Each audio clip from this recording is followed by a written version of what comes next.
Good morning student. आज अपन पढ़ेंगे भवानी प्रसाद मिश्र को। भवानी प्रसाद मिश्र को अपन ने पिछली क्लास में भी पढ़ा था।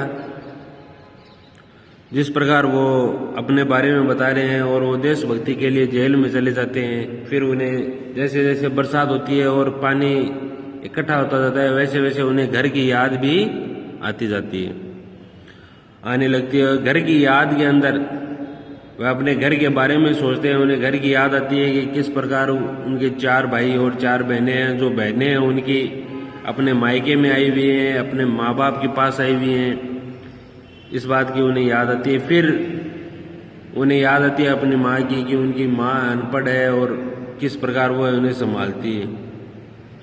माँ की याद के बाद उन्हें आती है अपने पिताजी की याद कि उनके पिताजी बूढ़े हो गए हैं और किस प्रकार से वो अपना जीवन यापन करते हैं, गीता का पाठ करते हैं, कसरत करते हैं, लेकिन उन्हें अभी महसूस नहीं हो रहा है कि मैं बूढ़ा हो गया हूँ। बुढ़ापे को महसूस नहीं कर रहे, इतनी उनकी बॉडी के अंदर ताकत है। फिर वह खुद के बारे में बताते हैं कि उनके 4 बेटे और 4 बेटी हैं, सब घर पर हैं, वह आराम से हैं और अभागा 5वां अभागा मैं उनका बेटा हूँ। और वह सबसे ज़्यादा मेरे से प्यार करते थे। सबसे ज़्यादा किससे प्यार करते थे? भवानी प्रसाद मिश्र से। और उन्हें भवानी प्रसाद मिश्र के ऊपर नाज था, गर्व था कि मेरा बेटा आगे जाकर बड़ा काम करेगा, बड़ा नाम करेगा। भवानी प्रसाद मिश्र को जेल हो जाती है। भवानी प्रसाद मिश्र को 1942 के भारत छोड़ो आंदोलन के तहत उन्हें जेल हो जाती है और वो जेल में चले जाते हैं। फिर वह लिखते हैं कि मेरे बाप को मेरे पे घमंड था, मेरे बाप को मेरे पे घमंड था। और उस घमंड के बाद वह क्या है कि उन्हें उन पर घमंड था कि उनका बेटा बड़ा होकर उनका नाम रोशन करेगा, लेकिन वो तो जेल में चले गए। फिर उनकी माँ कहती है उनसे कि आप रो मत, आपके तो परिवार की परंपरा है देशभक्ति की। आपके परिवार की परंपरा किस चीज़ की है? देशभक्ति की। देशभक्ति आपने देशभक्त ही पैदा किए हैं और भवानी प्रसाद मिश्र ने तो आपका नाम रोशन ही किया है।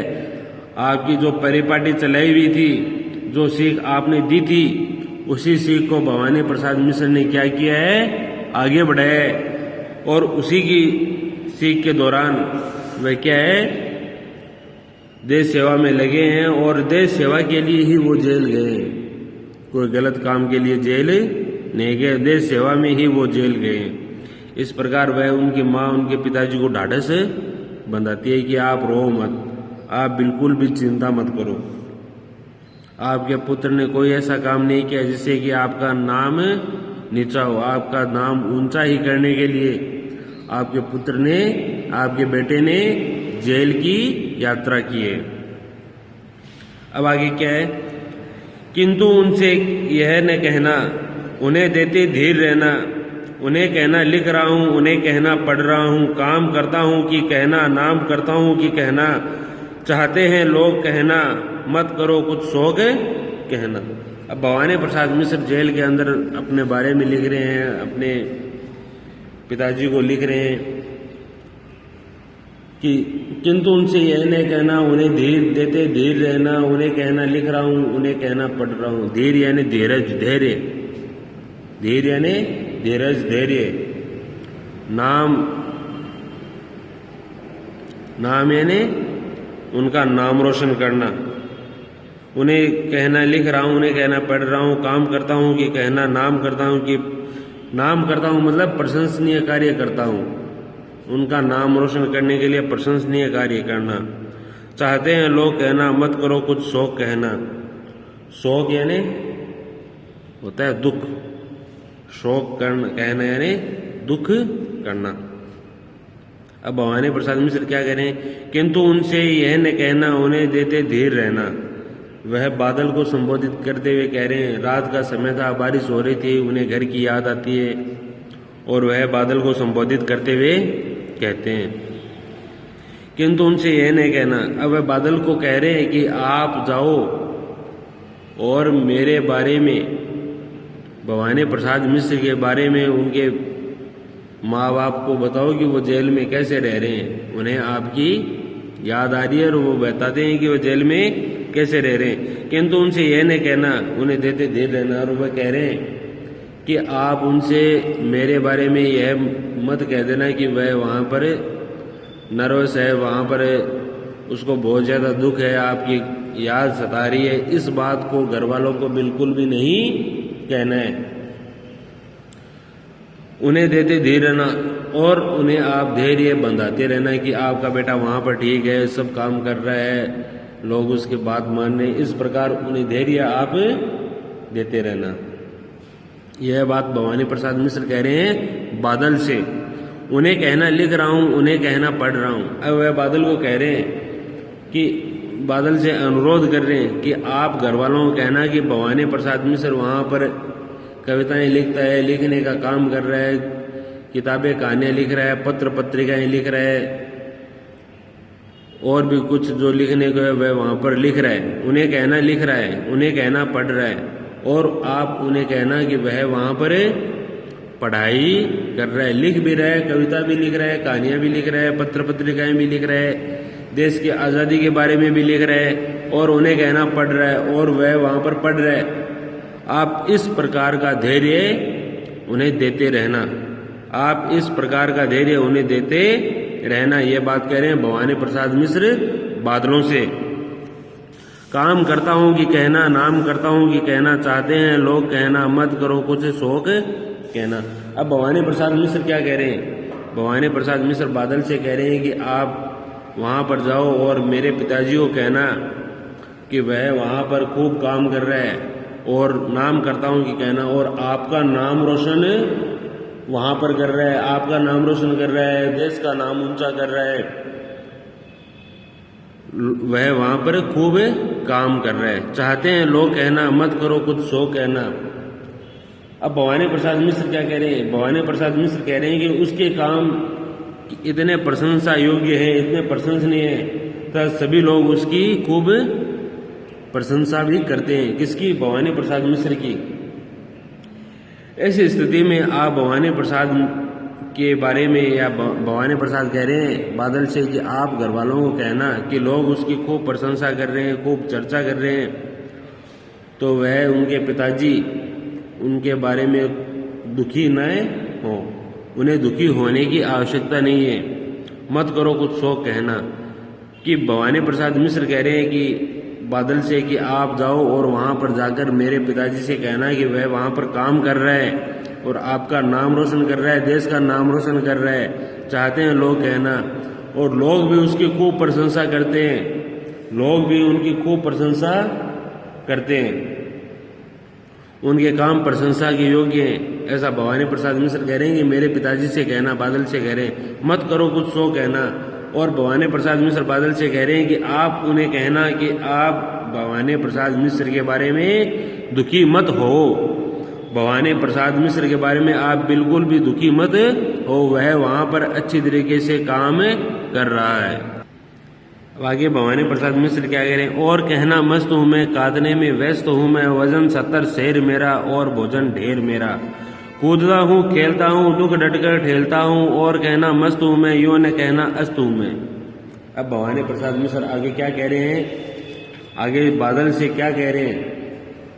बादल से कह रहे हैं और कहना मस्त हूँ मैं, कि मैं एकदम मस्त यानी प्रसन्नता पूर्वक, चिंता मुक्त, कि मैं चिंता से मुक्त हूँ, बिल्कुल प्रसन्न हूँ। काटने में व्यस्त हूँ। क्या काटने में?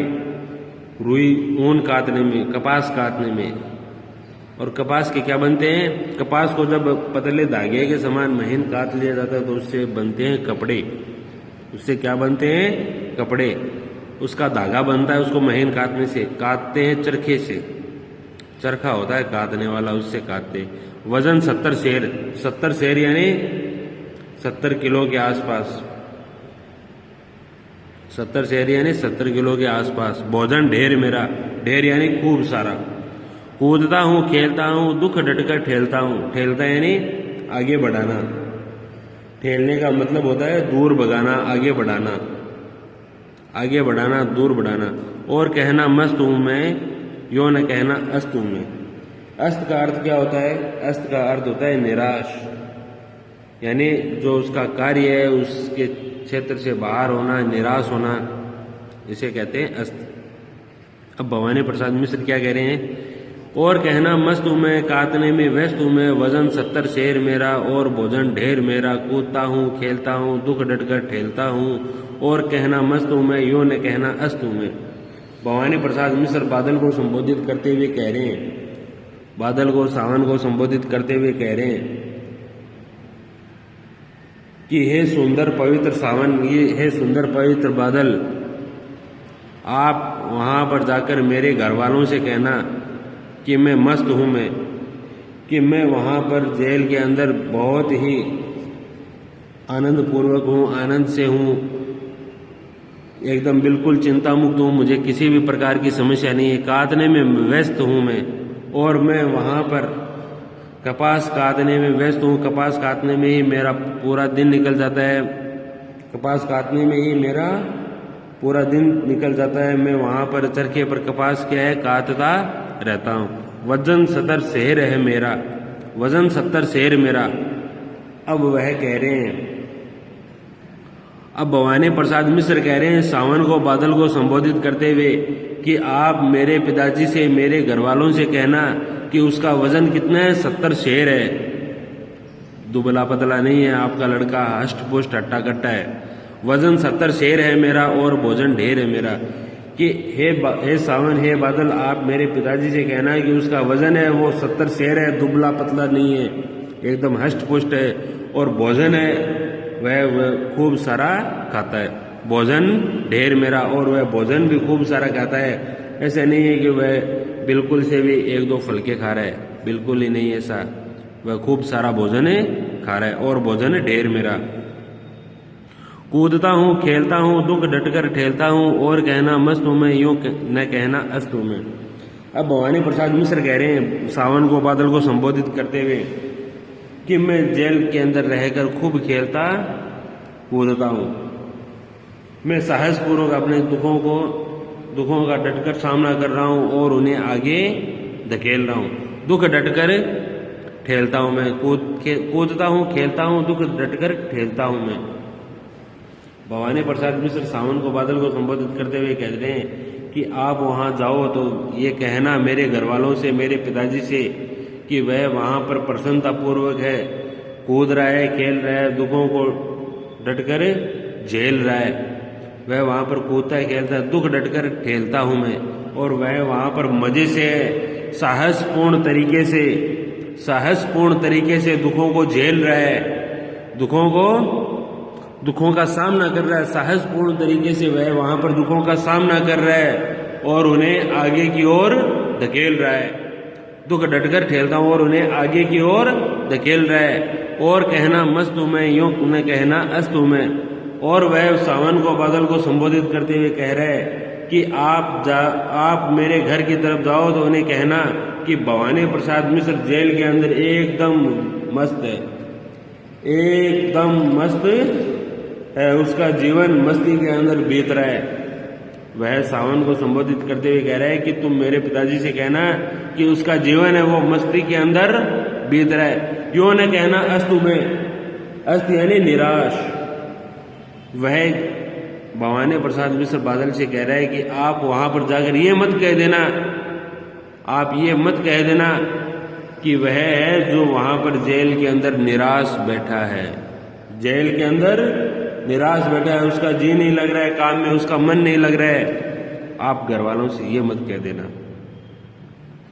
भवानी प्रसाद मिश्र क्या कह रहे हैं बादल को संबोधित करते हुए, बादल को संबोधित करते हुए कह रहे हैं, सावन को संबोधित करते हुए कह रहे हैं कि हे सजीले सुरीले सावन, बादल, आप मेरे पिताजी से कहना कि मैं वहाँ पर मस्त हूँ, मुझे किसी भी प्रकार की निराशा नहीं है, और कपास काटने के अंदर मैं व्यस्त हूँ, सूत काटने के अंदर व्यस्त हूँ। और उन्हें कहना है कि उनका वजन है वो 70 शेर का है, बिल्कुल दुबला पतला नहीं है, और उसकी जो खुराक है खाने में वह ढेर सारा भोजन लेता है। आगे वह कह रहे हैं कि उन्हें कहना, उन्हें यानी उनके पिताजी को, भवानी प्रसाद मिश्र के पिताजी को कहना कि वह खेलने और कूदने में जेल के अंदर मस्त है और साहसपूर्ण तरीके से दुखों का सामना कर रहा है और उन्हें आगे की ओर धकेल रहा है और कह रहे हैं भवानी प्रसाद मिश्र कि आप मेरे पिताजी से कहना कि मैं वहाँ पर मस्त हूँ, मुझे किसी भी प्रकार की चिंता नहीं है। आप उन्हें यह मत कह देना कि भवानी प्रसाद मिश्र जेल के अंदर निराश बैठा है। आप ये मत कह देना कि वह वहाँ पर निराश बैठा है। इस प्रकार से आपको वहाँ पर ऐसे नहीं कहना, ऐसे ही कहना है कि वह वहाँ पर मस्ती से बैठा है।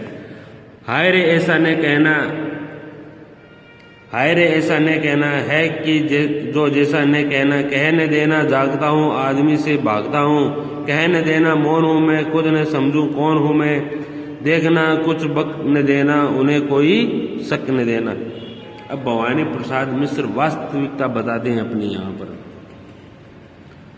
यहाँ पर वास्तविकता बताते हैं और बादल से कह रहे हैं, सावन से कह रहे हैं कि वैसा न कहना। वैसा यानी कि जो जैसा वहाँ पर बीत रहा है, जो जैसा वहाँ पर बीत रहा है, एज इट इज यानी वैसा का वैसा, मतलब जो उसके हालात हैं उनको बयां नहीं करना है। कह न देना जागता हूँ आदमी से भागता हूँ, कह न देना मैं जागता हूँ आदमी से भागता हूँ, कह न देना मौन हूँ मैं खुद न समझूं कौन हूँ मैं, कह न देखना कुछ बक न देना उन्हें कोई शक न देना।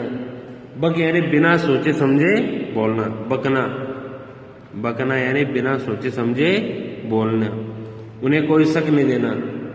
शक यानी शंका, संदेह, किसी भी प्रकार की उन्हें शंका और संदेह ना हो।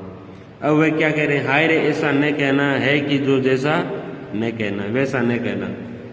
अब भवानी प्रसाद मिश्र यहाँ पर सावन को, बादल को संबोधित करते हुए कह रहे हैं कि हे सुरीले सजीले सावन, आप वहाँ पर जाकर मेरे घर वालों से, मेरे पिताजी से ऐसा न कहना। ऐसा यानी कि जिस प्रकार जैसा मैं यहाँ पर हूँ वैसा उन्हें बिल्कुल भी नहीं कहना है, ऐसी वैसी बात नहीं कहनी है उन्हें। तो आपको ऐसा ही कहना है कि भवानी प्रसाद मिश्र जेल के अंदर मस्त है। आपको तो ऐसा ही कहना है कि भवानी प्रसाद मिश्र जेल के अंदर चिंता से मुक्त है, मस्त है, उसे किसी भी प्रकार की चिंता नहीं है। तुम उन्हें कुछ ऐसी वैसी बात मत कह देना, उन्हें जेल की सच्चाई के बारे में बिल्कुल भी मत बता देना। कह न देना जागता हूँ मैं आदमी से भागता हूँ मैं। यहाँ पर भवानी प्रसाद मिश्र क्या कह रहे हैं बादल से कि आप उन्हें ऐसी वैसी बात मत कह देना। आपको तो ऐसे ही कहना है कि वह वहाँ पर चिंता से मुक्त है और उसे किसी भी प्रकार की चिंता नहीं है। आप उन्हें यह न कह देना कि वह वहाँ पर पूरी रात भर जागते हैं, रात और दिन जागते रहते हैं, उन्हें घर की याद सता रही है, उन्हें नींद नहीं आ रही है। कहने देना जागता हूँ मैं, कि आप उन्हें यह न कह देना कि वह जाग रहे हैं, उन्हें घर की याद सता रही है। आदमी से भागता हूँ मैं, और ऐसा भी मत कह देना कि वह आदमी से डरते हैं या आदमी से डरकर भाग रहे हैं या आदमी से मिलने से कतराते हैं। यह भी आप मत कह देना कि दूसरे लोगों से मिलने जुलने पर उसे शंका होती है। इस प्रकार की बात आपको हे सजीले सावन, सुरीले सावन, मेरे पिताजी से नहीं कहनी है।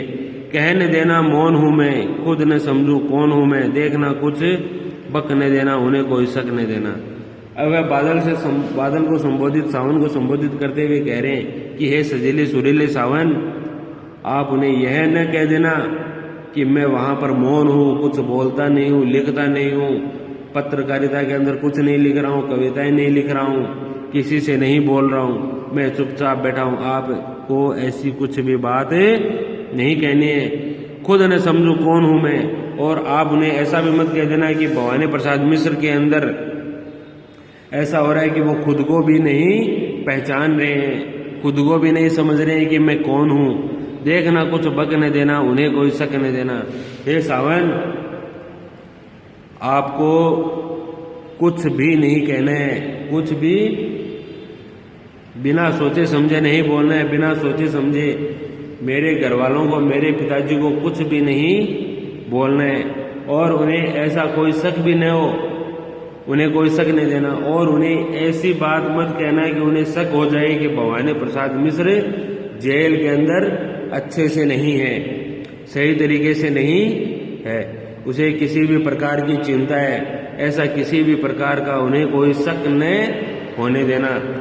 इस प्रकार भवानी प्रसाद मिश्र अपनी सच्चाई को छुपा रहे हैं घर वालों से।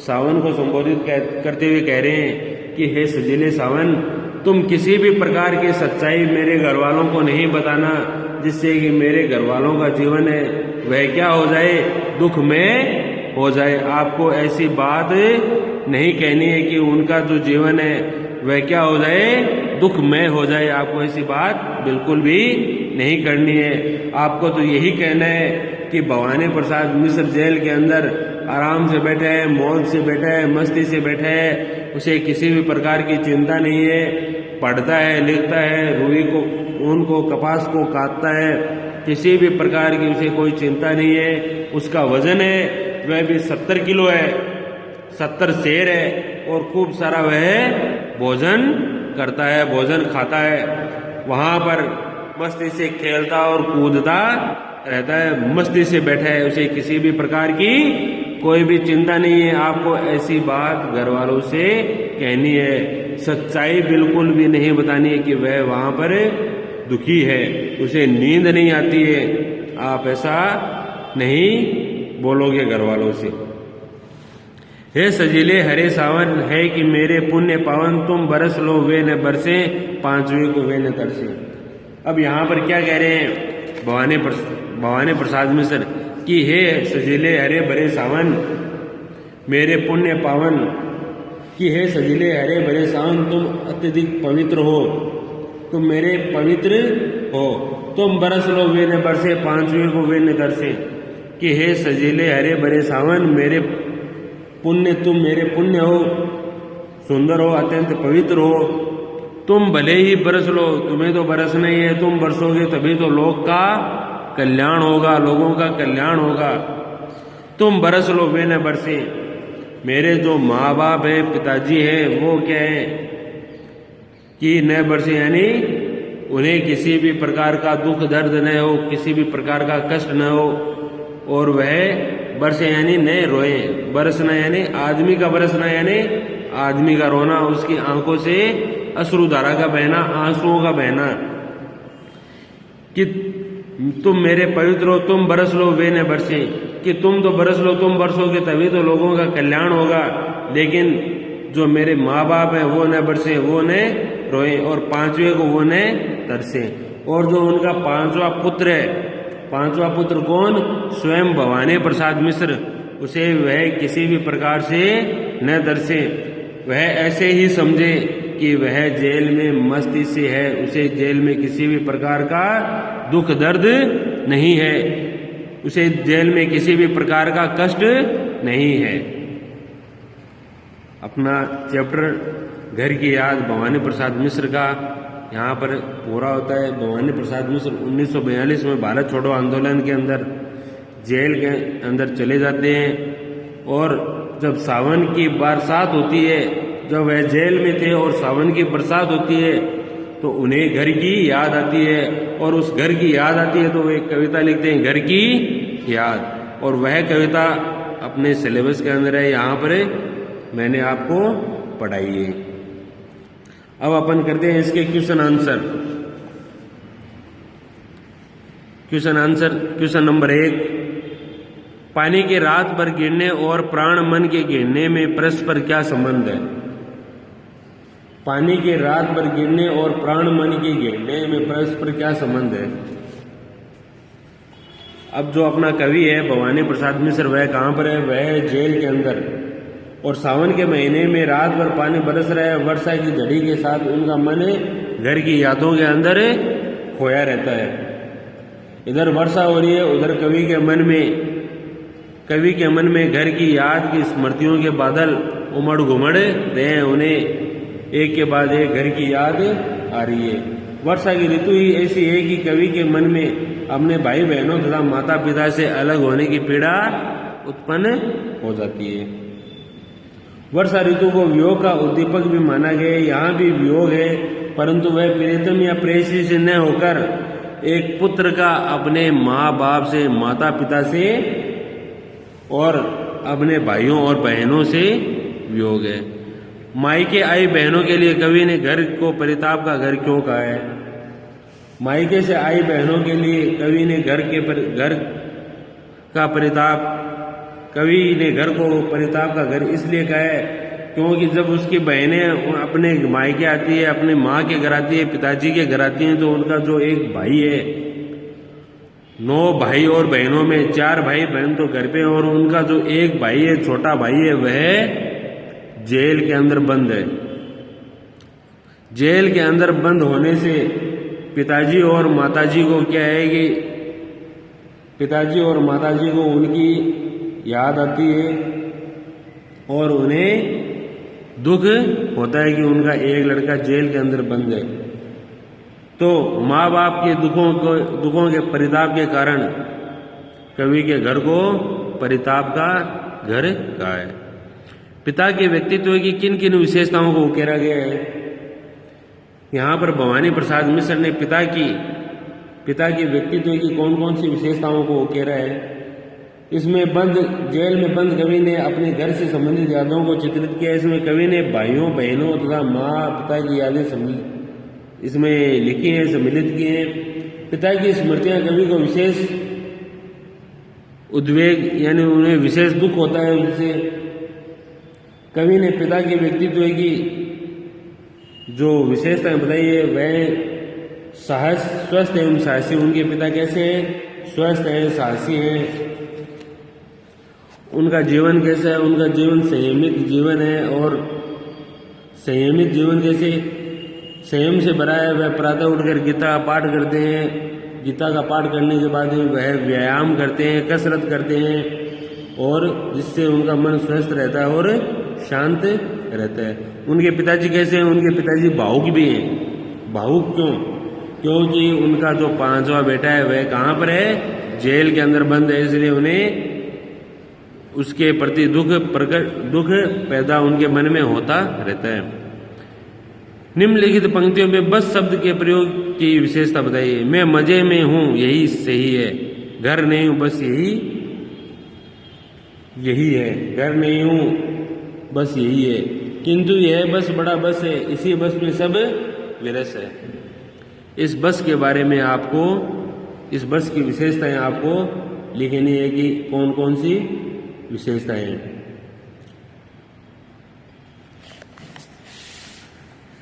और नहीं आएगा तो मैं आपको बता दूंगा। कविता की अंतिम 12 पंक्तियों को पढ़कर कल्पना कीजिए कवि किस स्थिति व मन स्थिति को अपने परिजनों से छिपाना चाहता है। अंतिम जो 12 पंक्तियां हैं, अंतिम 12 पंक्तियां जो मैंने आपको बताई है कि हाय रे ऐसा न कहना है कि जो वैसा न कहना, कह न देना जागता हूं मैं, आदमी से भागता हूं मैं, कह न देना मौन हूं मैं, खुद न समझू कौन हूं मैं, देखना कुछ बक न देना, उन्हें कोई शक न देना, हे सजिले हरे सावन है कि मेरे पुण्य पावन, तुम बरस लो वे न बरसे, पांचवे को वे न तरसे। इन 12 पंक्तियों को पढ़कर आपको कल्पना करनी है कि भवानी प्रसाद मिश्र की जो मन की स्थिति है वह कैसी है, जेल के अंदर वह कैसा जीवन बिता रहे हैं और अपने परिजनों से वह क्या छिपा रहे हैं और उन्हें क्या सावन को संबोधित करते हुए किस बात को उन्हें कहने को कह रहे हैं और कौन सी बात सावन को कह रहे हैं कि तुम इस बात को छिपा लेना, मेरे घर वालों को मत बताना। इस प्रकार आपके क्वेश्चन आंसर यहाँ पर कंप्लीट होते हैं। आपका ये चैप्टर घर की याद भवानी प्रसाद मिश्र का ये कंप्लीट होता है और आगे की क्लास में अपन शुरू करेंगे नया चैप्टर। ठीक है, ओके, थैंक यू।